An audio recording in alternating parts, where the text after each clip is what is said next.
जोंनि बयनिबो अनजाथाव जोंनि बर' हारिमुनि सासे महरगिरि बिथां फैलाव बसुमतारी थांनाय 8 बैसागखालि बिथाङा हरखाबै जोंनि गेजेरनिफ्राय रुंसारि जालांदोंमोन। बिथाङा जोंनि बर'फोरनि सासे मेथाइ रोजाबगिरि, मेथाइ लिरगिरि, सावथुन महरगिरि, सावथुन लिरगिरि आरो सावथुननि दिथागिरि। बिथाङा जोंनि बर' हारिमुआव गोबां बिहोमा होलांदों आरो बे बिहोमानि थाखाय दिनै फैलाव बसुमतारीया जोंनि बर'फोरनि गेजेराव सासे नामजादा बयजोंबो अनसायजाथाव सासे महरगिरि महरै नुजाफैदोंमोन।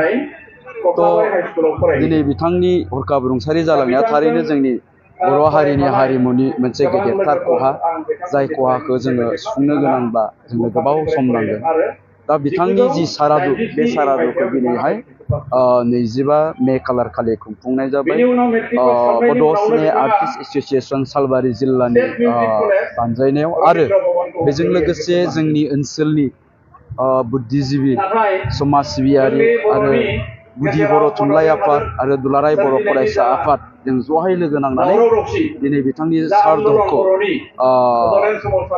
रायजोआरि राजुआ जोङो खालामनो लानाय जादों।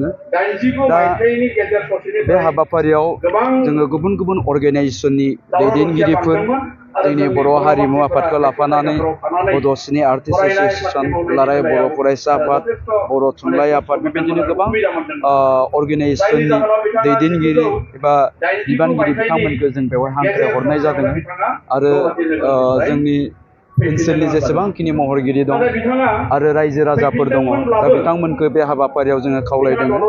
दिनैनि बे हाबाफारियाव जोङो 3,000निख्रुइबो बांसिन सुबुंफोरखौ बेवहाय थुबुरमा जागोनखौ जों आसा खालामदों। दा जियानो जा, बे हाबाफारिया आबुङै जाफुंसारथों जों बेखौनो आसा खालामगोन आरो साफ्रोमखौबो जाय बिथांमोना बे हाबाफारियाव फैनो गोसो बिथांमोनखौ फिन खनसेबाव आङो खावलायबावबाय। दा जियानो जाथों, रुंसारि फैलाव बसुमतारी बिथाङा जाहाथे सोरगोआव आलो गोजोनै थाहैनो हायो आरो बिथांनि सोरजिलांनाय आरो बिथांनि जा बिहोमा हारिमुआव, बे बिहोमाया अराय गोथां जानानै थाबाय थाथों आरो बिथांनि बे मावखान्थिया जाहाथे जोंनि इयुन जोलैफोरनि थाखाय मोनसे थुलुंगा जानानै थागोन, आं बेखौनो आसा खालामगोन। बिथाङा बर'नि अनगायैबो असमिया टिभि सिरियेलाव बिथाङा बेहरबारि आउटपस्टआव महरगिरि हिसाबै बाहागो लादोंमोन।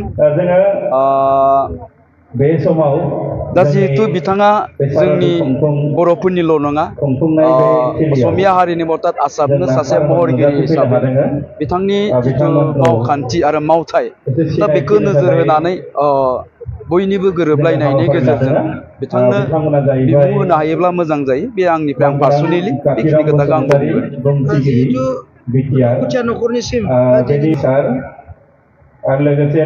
जोंनि दुखु मोननायखौ जोङो बिथाङा जैदिनखालि रुंसारि जादों अब्लानो जोङो फोरमायहरदों।